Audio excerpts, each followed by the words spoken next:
Picture a Roman legionary standing in formation, gripping a heavy javelin nearly 7 feet long, waiting for the order to throw, knowing that the weapon in his hands was deliberately engineered to destroy itself after a single use, its iron shaft designed to bend on impact so thoroughly that neither he nor his enemy could ever use it again. So sit back, grab a cup of tea, and get ready to explore how Rome conquered the ancient world, partly through a javelin designed to self-destruct after one throw. Discover why Roman engineers deliberately made weapon shafts that would bend on impact.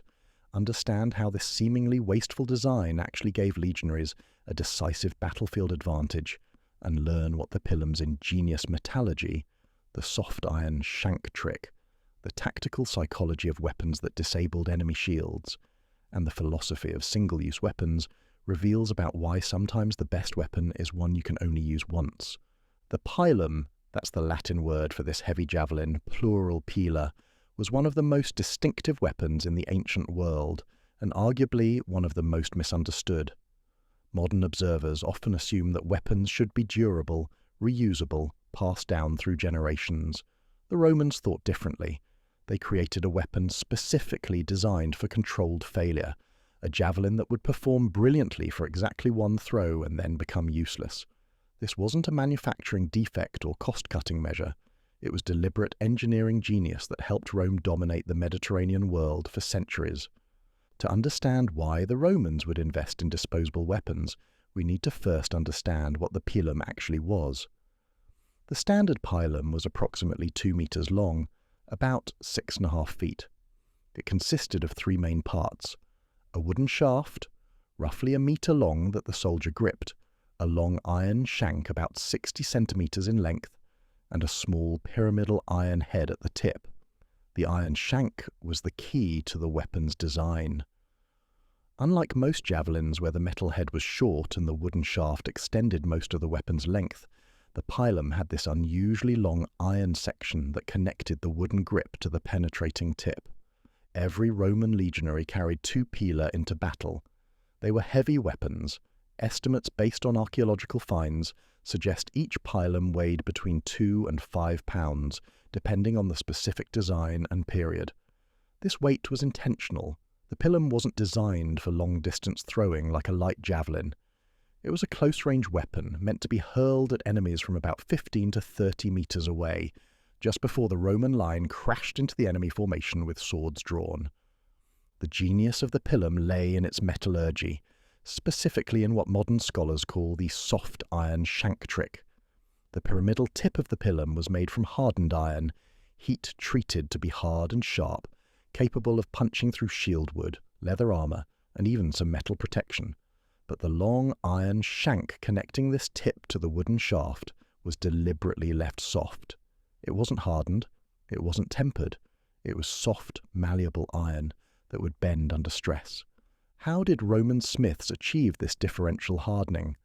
The process required careful control of heating and cooling. Iron becomes harder when heated to high temperature and then rapidly cooled, a process called quenching. The tip of the pilum would be heated until it glowed and then plunged into water or oil, creating a hard, brittle point, but the shank would be allowed to cool slowly, remaining soft and bendable. Some archaeological evidence suggests that Roman smiths may have used different iron compositions for different parts, with higher carbon content in the tip for hardness and lower carbon in the shank for malleability. Either way, the result was a weapon with a hard penetrating point and a soft bendable neck. Why would anyone want a weapon that bends? The answer lies in battlefield tactics and the psychology of ancient combat. When a Roman soldier threw his pilum at an approaching enemy, several things could happen. If the throw was accurate and powerful, the hardened pyramidal tip would punch through the enemy's shield. The long iron shank would follow, passing through the hole created by the tip. And then, this is the crucial part. The weight of the wooden shaft, now hanging on the other side of the shield, would pull down on the soft iron shank, bending it. Imagine you're a Celtic warrior advancing toward the Roman line. You're carrying a large wooden shield, your primary protection against Roman weapons. Suddenly, a heavy javelin slams into your shield. The point punches through. The iron shank follows, and now you have a bent iron rod stuck through your shield with a heavy wooden shaft dangling and dragging. You can't pull it out. The bent shank won't come back through the hole. You can't cut it off quickly. You're in the middle of a battle.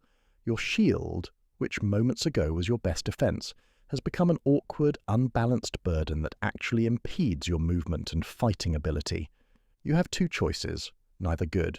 You can try to fight while carrying this encumbered shield, which will slow you down and throw off your balance, or you can drop the shield entirely and face the Roman line without your primary protection. Most warriors chose to drop the shield, and that was exactly what the Romans wanted. The Roman tactical system was built around the combination of Pilum and Gladius, the javelin and the short sword. The Pilum volley came first, thrown at close range just before contact. This volley wasn't primarily intended to kill enemies, though it certainly did kill some. Its main purpose was to disrupt the enemy formation and strip away their shields. Then came the charge with Gladius and Scutum, the Roman short sword and large rectangular shield. Roman soldiers were extensively trained in close quarters sword fighting, and their large shields gave them excellent protection. An enemy who had just lost his shield to a pilum was at a severe disadvantage against a Roman swordsman with full equipment. The bending feature served another crucial purpose. It prevented enemies from throwing Roman pila back. In ancient warfare, javelins were often picked up and returned to sender. A battlefield might see the same weapons thrown back and forth multiple times. This was dangerous for armies that relied heavily on javelin volleys. Your own weapons could be used against you. The Romans solved this problem elegantly. Once a pilum hit something and bent, it couldn't be thrown effectively. The bent shank made it wobble in flight, destroying accuracy and reducing range. Even if an enemy tried to straighten the shank, the soft iron would be weakened and would likely bend again on the next impact. The pilum was truly a one-use weapon. The psychological impact of the pilum volley shouldn't be underestimated. Ancient battles were as much about morale as about physical damage. Imagine standing in a formation, watching a wall of heavy javelins arc toward you, knowing that even if they don't kill you, they'll likely disable your shield and leave you vulnerable. The moment of impact, shields thudding, iron punching through wood, shafts bending and dragging, must have been terrifying.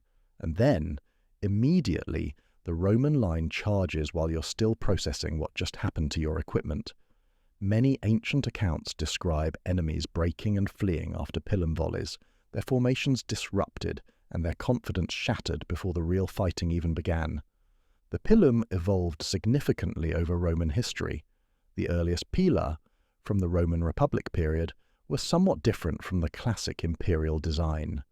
Archaeological evidence suggests that early pila had the iron shank attached to the wooden shaft using a flat tang that was riveted or bound in place.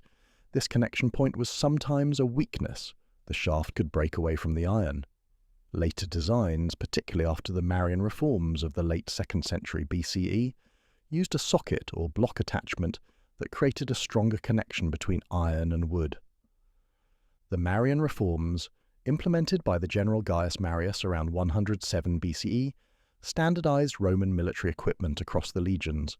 Before Marius, Roman soldiers provided much of their own equipment, leading to significant variation in weapons and armor. After Marius, the state provided standardized equipment, including standardized pila. This meant that every legionary in every legion carried essentially the same weapon, manufactured to the same specifications, with the same tactical capabilities. The standardization improved logistics, training, and tactical coordination. Some ancient sources, particularly Plutarch writing about Marius, describe a specific modification to the pilum during this period. According to Plutarch, Marius ordered that one of the two iron rivets holding the pilum together be replaced with a wooden pin. The idea was that this wooden pin would break on impact, allowing the iron shank to pivot and bend more easily. Modern scholars debate whether this account is accurate or whether Plutarch misunderstood the weapon's design. The soft iron shank would bend regardless of the attachment method, so the wooden pin modification may have been either redundant or intended for a different purpose. Through the Principate, the early imperial period from Augustus through the 2nd century CE, the pilum remained standard legionary equipment. Archaeological finds from this period show remarkable consistency in design across the empire, from Britain to Syria, from the Rhine to Egypt. Roman military industry had achieved something remarkable: mass production of sophisticated weapons with controlled metallurgical properties, distributed across thousands of miles to hundreds of thousands of soldiers. The manufacturing process for pila required specialized skills and significant resources. Iron had to be smelted from ore, a process requiring charcoal fuel and considerable labor. The iron then had to be forged into the distinctive pilum shape: the long shank, the pyramidal tip, the attachment point for the wooden shaft. Creating the differential hardening required careful heat treatment. The wooden shafts had to be shaped and fitted, and all of this had to be done at scale sufficient to equip legions numbering in the tens of thousands, with each soldier carrying 2 pila that might be expended in a single battle. The cost-benefit analysis of disposable weapons is fascinating. Iron was valuable in the ancient world. The labor to create a pilum was substantial, and yet the Romans deliberately designed weapons that would be used once and discarded. Why accept this expense? Because the tactical advantage was worth more than the material cost. A pilum that disabled an enemy shield and couldn't be thrown back provided more battlefield value than a reusable javelin that might be returned to kill Roman soldiers. The Romans understood that in warfare, effectiveness matters more than efficiency, and that sometimes the best investment is in something designed to be destroyed. The logistics of pilum supply must have been considerable. A legion of 5,000 soldiers carried 10,000 pila into battle. A major engagement might see most of these expended in a single volley. The army would need to either recover and repair bent pila, a time-consuming process of straightening soft iron that would weaken with each repair, or manufacture replacements. Roman military camps included fabricae, workshops where smiths repaired equipment and produced new weapons. The constant demand for pila kept these workshops busy and required steady supplies of iron, charcoal, and skilled labor. Archaeological evidence has confirmed the bending design beyond reasonable doubt.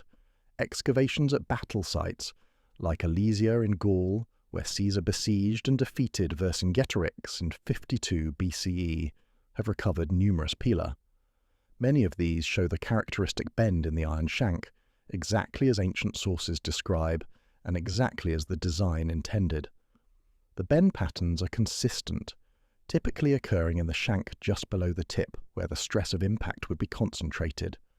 Some specimens show multiple bends, suggesting they hit hard surfaces or were deliberately bent further after initial impact. The finds at Kalkries in Germany, site of the Teutoburg forest disaster, where Germanic tribes destroyed 3 Roman legions in 9 CE, include numerous pilum fragments. These show the same bending patterns, providing poignant evidence of the battle's violence. Roman soldiers threw their pila at Germanic warriors, the weapons bent as designed, and then the legions were overwhelmed anyway. The pila worked perfectly. The battle was lost for other reasons. These archaeological finds give us physical confirmation of what ancient texts describe. Museum collections around the world display recovered pila, and the bending is often clearly visible. The British Museum, the Römisch-Germanisches Museum in Cologne, and numerous other institutions hold examples. Visitors can see the soft iron shank, often still bent from an impact 2,000 years ago, and appreciate the engineering that made this controlled failure possible. These artifacts are physical proof of Roman military ingenuity. Enemy responses to the pilum reveal both its effectiveness and the difficulty of countering it. Celtic and Germanic warriors, who faced Roman legions repeatedly over centuries, tried various adaptations. Some sources describe shields with metal reinforcement designed to prevent pilum penetration. Others mention attempts to catch pila on shields at angles that would deflect rather than penetrate. Some warriors reportedly tried to knock pila aside with their weapons before impact. None of these responses proved consistently effective. The fundamental problem for Rome's enemies was that the pilum created a no-win situation. If you blocked it with your shield was likely disabled. If you dodged it, you broke formation and created gaps the Romans could exploit. If you caught it, you now held a heavy weapon you couldn't effectively throw back. The only real counter was to close distance so quickly that the Romans couldn't throw effectively, but Roman discipline and formation keeping usually prevented this. The pilum was a tactical problem without a good tactical solution. Some enemies tried strategic responses instead. Germanic tribes learned to avoid pitched battles against Roman legions when possible, preferring ambushes and hit-and-run tactics where the pilum's advantages were neutralized. The Teutoburg forest disaster succeeded, partly because the terrain prevented the Romans from forming proper battle lines and executing their standard pilum and gladius tactics. But when battles did occur in open terrain, the pilum remained devastatingly effective throughout the Roman period. Comparing the pilum to other ancient javelins highlights what made it unique. Greek hoplites used javelins, but these were lighter weapons designed for longer range and often intended to be recovered and reused. Celtic warriors threw spears, but these lacked the pilum's shield-disabling design. Germanic framei were versatile spears used for both throwing and thrusting, but again without the controlled failure engineering. The pilum was specifically optimized for a single tactical purpose, disrupting enemy formations at close range immediately before melee combat. No other ancient culture developed a comparable weapon. The pilum's influence extended beyond its immediate tactical role. Its success demonstrated that military effectiveness could come from engineering innovation, not just warrior courage or numerical superiority. The Romans invested heavily in military technology and logistics, understanding that wars were won by systems as much as by individuals. The pilum was one element of a comprehensive military system that included standardized equipment, professional training, sophisticated logistics, and tactical doctrine. Each element reinforced the others. The decline of the pilum in late antiquity reflects broader changes in Roman military organization. By the 4th and 5th centuries CE, the Roman army had transformed significantly. The classic legionary with gladius, scutum, and pilum gave way to different troop types with different equipment. Cavalry became more important. Infantry increasingly used longer spears and different fighting techniques. The pilum didn't disappear entirely. Some units continued using it, but it was no longer the universal legionary weapon it had been during the Republic and early Empire. Why did the pilum decline? Several factors contributed. The enemy's roam face changed. Heavily armoured cavalry from the east required different tactical responses than Celtic or Germanic infantry. The Roman army itself changed, incorporating more non-Roman troops with their own weapons and fighting styles. Economic pressures may have made the expensive, disposable pilum less attractive compared to reusable weapons. And the tactical system that made the pilum effective, the disciplined volley followed by gladius charge, required training and unit cohesion that became harder to maintain as the empire faced increasing pressures. The engineering philosophy behind the pilum controlled failure, single-use design, tactical effectiveness over material efficiency has modern parallels. Contemporary militaries use numerous disposable weapons, missiles, rockets, grenades, and other munitions designed to be expended in use. The concept of a weapon that destroys itself while destroying the enemy is now commonplace. In a sense, the Romans anticipated modern military thinking by 2,000 years. Modern metallurgists have analyzed surviving pila and confirmed the ancient smith's sophistication. The differential hardening is real and deliberate. The iron compositions vary between tip and shank in ways consistent with intentional design. Roman military smiths understood their materials and controlled their processes to achieve specific performance characteristics. This wasn't primitive metalworking. It was sophisticated engineering within the constraints of ancient technology. Experimental archaeology has recreated pila and tested them against replica shields. These experiments confirm the ancient accounts. A properly made pilum, thrown with appropriate force, will penetrate a wooden shield and bend in the shank. The shield becomes encumbered and difficult to use. The pilum cannot be effectively thrown back. The design works exactly as described. These experiments bridge the gap between ancient texts and modern understanding, demonstrating that Roman military writers weren't exaggerating their weapons' capabilities. The pilum also teaches us about Roman military culture and values. The Romans were willing to invest significant resources in weapons their soldiers would use once and discard. This reflects a military culture focused on winning battles decisively rather than on preserving equipment. It suggests confidence in logistics and manufacturing capacity. The Romans knew they could replace expended pila, and it demonstrates tactical sophistication, understanding that the right weapon for a specific purpose was worth more than a general-purpose tool. Training with the pilum required significant practice. Throwing a heavy javelin accurately while maintaining formation discipline wasn't natural or easy. Roman soldiers drilled extensively with training pila, developing the strength and technique needed for effective volleys. The timing of the throw, close enough for accuracy and impact, but not so close that there wasn't time to draw swords before contact, required experience and judgment. This training was part of what made Roman legions effective. They didn't just have good weapons, they knew how to use them. The standardisation of the pilum across the Roman military created interesting effects. Because every legionary used the same weapon in the same way, Roman tactical doctrine could be consistent across the empire. A commander who had served in Britain could take command of legions in Syria and know that his soldiers would execute pilum volleys the same way. This interchangeability of units and commanders was a significant Roman advantage over enemies whose forces were more heterogeneous.